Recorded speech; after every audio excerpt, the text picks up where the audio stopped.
समय बदल गया है। अब अगर हमारे अधिकारों पे कहीं से भी हमला होगा तो हम लोग चुप बैठने वाले नहीं हैं। जब 10% आर्थिक आधार पर आरक्षण आप सामान्य जाति के बच्चों को दे सकते हैं, सामान्य जातियों को दे सकते हैं, तो 10% आरक्षण आप अति पिछड़ी और अति दलित जातियों को क्यों नहीं दे सकते? सरकार ये बताए। और अभी ये आंदोलन खत्म नहीं हुआ है।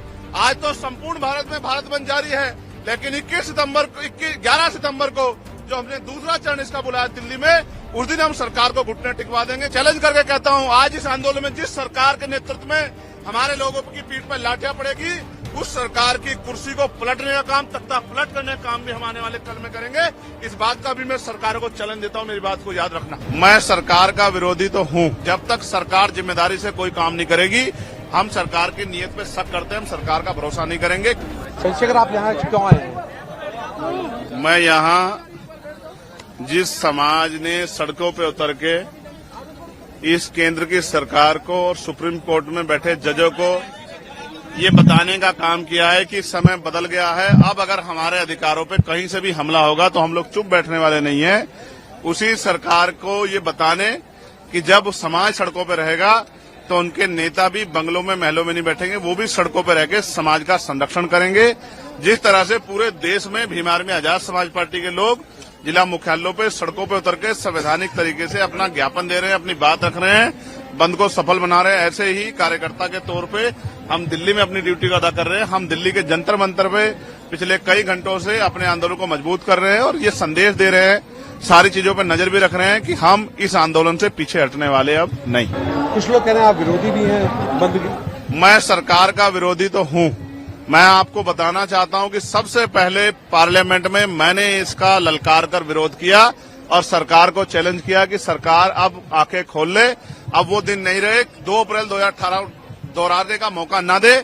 और फिर सरकार ने अपनी बात रखते हुए कहा कि हम इसको नहीं कर रहे हैं, उसको नहीं कर रहे हैं, लेकिन जब तक सरकार जिम्मेदारी से कोई काम नहीं करेगी, हम सरकार की नीयत पे शक करते हैं, हम सरकार का भरोसा नहीं करेंगे। क्योंकि हमने देखा है आरक्षण पे सिर्फ ये हमला नहीं, निजीकरण के द्वारा, लेटरल एंट्री के द्वारा, जैसा अभी आपने 45 का कर दिया था, वो तो हमने जबरदस्त आवाज उठाई तो आपको वापस लेना पड़ा।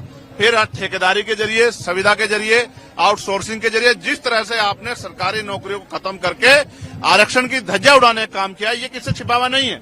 और जिस तरह से आपकी सरकारें निजीकरण को बढ़ावा दे रही हैं, पूंजीपतियों को बढ़ावा दे रही हैं, कॉर्पोरेट सेक्टर को बढ़ावा दे रही हैं, सरकारी स्कूलों को बंद कर रही हैं, नौकरियों को खत्म करें, 69 शिक्षक भर्ती में जिस तरह आपने घोटाले किए, और फिर तमाम तरह से आपकी लंबे समय से नीति, आपकी आइडियोलॉजी हमने देखी। हम इस सरकार के ऊपर, इनकी नीतियों पर भरोसा नहीं करते, इसलिए हमें इस सरकार की नीयत पे खोट है। डॉक्टर बाबा साहब अम्बेडकर ने कहा था, संविधान कितना भी अच्छा क्यों ना हो, चलाने वाले हाथ अच्छे नहीं होंगे, उनकी नीयत अच्छी नहीं होगी, उनकी नीति अच्छी नहीं होगी, तो अंत संविधान बुरा साबित होगा। इसलिए आज हम ये नीला झंडा लेकर आते हैं कि हम किसी भी कीमत पे सरकार के हथकंडों को, सरकार की बुरी मंशा को, सरकार के षड्यंत्रों को कामयाब नहीं होने देंगे। एक और बात, अगर सरकार कहती है कि बंटवारे की बात, वो कुछ देने की बात कर रहे हैं, तो मैं आपको विश्वास दिलाता हूं, मैं चंद्रशेखर आजाद, बाबा साहब अम्बेडकर, मान्यवर काशीराम साहब, मान्यवर दीना भाना वाल्मीकि जी के मिशन का सिपाही, मैं आपको विश्वास दिला कहता हूं, ये हमारे भाइयों की बात है। हम अपने भाइयों से इस आंदोलन के बाद टेबल टॉक करेंगे, उनकी समस्या को सुनेंगे, अपनी बात भी रखेंगे और मिलकर अपनी समस्या का हल निकालेंगे। हम बंदर बाट नहीं होने देंगे। हम सरकार को अपने अधिकारों पे राजनीतिक रूप से फायदा लेने के लिए अपने लोगों को लड़ने नहीं देंगे। हम अपने भाईचारा बना के रखेंगे। और फिर मैं कह रहा हूं, मैंने 1.5 साल पहले ये मांग उठाई थी कि जो जिन जातियों को अवसर नहीं मिले, जब 10% आर्थिक आधार पर आरक्षण आप सामान्य जाति के बच्चों को दे सकते हैं, सामान्य जातियों को दे सकते हैं, तो 10% आरक्षण आप अति पिछड़ी और अति दलित जातियों को क्यों नहीं दे सकते? सरकार ये बताए। लेकिन सरकार ने की मंशा ही कभी ये नहीं थी। सरकार की मंशा तो जातिगत आरक्षण को खत्म करने की है। सरकार की मंशा तो जातिगत आरक्षण को खत्म करके, हमारी संवैधानिक ताकत खत्म करके, आर्थिक आधार पर आरक्षण लागू करके अपने लोगों को फायदा देने की है। सरकार की मंशा तो लेटर एंट्री करके हमारे लोगों को सिस्टम से निकाल के, अपनी विचारधारा के लोगों को सिस्टम में बिठा के, और पॉलिसी मेकिंग में जब उनके लोग बैठे होंगे तो हमारे लिए पॉलिसियां नहीं बनेंगी। इसलिए हमें सरकार की नीयत पे खोट है। हम अपने भाइयों के साथ खड़े हैं। अगर हमारे भाइयों को हिस्सा देने की बात आएगी तो हम अपना हिस्सा भी उनको दे देंगे, लेकिन सरकार की नीयत के खोट को और सरकार की प्रणालियों को हम लोग लागू नहीं होने देंगे। और अभी ये आंदोलन खत्म नहीं हुआ है। आज तो संपूर्ण भारत में भारत बंद जारी है, लेकिन 11 सितंबर को जो हमने दूसरा चरण इसका बुलाया दिल्ली में, उस दिन हम सरकार को घुटने टिकवा देंगे। अगर आज सरकार ने घुटने टेके, उसके बाद जब पार्लियामेंट का सेशन चलेगा, आप मेरी बात को याद रखना, हम सरकार को घुटने टिकवाने के लिए एक इतनी बड़ा जन समर्थन यहाँ दिल्ली में जुटाएंगे कि सरकार की आंखें खुल जाएंगी, नींद खुल जाएगी, और हम अपने आरक्षण पे, अब अपने अधिकारों पर किसी भी तरह की जो है हमला बर्दाश्त नहीं करेंगे। अपनी भाईचारे को बना के रखेंगे, अपनी एकता को बना के रखेंगे और दुश्मन की चालों को भी कामयाब नहीं होने देंगे।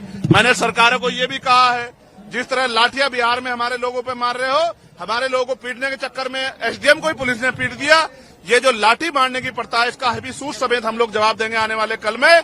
और आपकी लाठियों का जवाब जो है हम लोग अपने तरीके से, संवैधानिक तरीके से देंगे। और मैं चैलेंज करके कहता हूं, आज इस आंदोलन में जिस सरकार के नेतृत्व में हमारे लोगों की पीठ पर लाठियां पड़ेगी, उस सरकार की कुर्सी को पलटने का काम, तख्ता पलट करने का काम भी हम आने वाले कल में करेंगे। इस बात का भी मैं सरकारों को चैलेंज देता हूं, मेरी बात को याद रखना। चंद्रशेखर जी, जो 2000 इलेक्शन में अभी पार्लियामेंट के जो इलेक्शन हुआ है, उसमें जो लोग संविधान की कॉपी लेकर घूम रहे थे, आरक्षण और संविधान को बोल रहे थे कि आरक्षण खत्म कर दिया जाएगा, और आज वो कहाँ दिखाई दे रहा है? देखिए, मैं आज अपने समाज के संरक्षण के लिए, समाज के आवाज को मजबूत करने के लिए सड़क पर उतरा हूं। आज मैं किसी को कुछ नहीं कहना चाहता।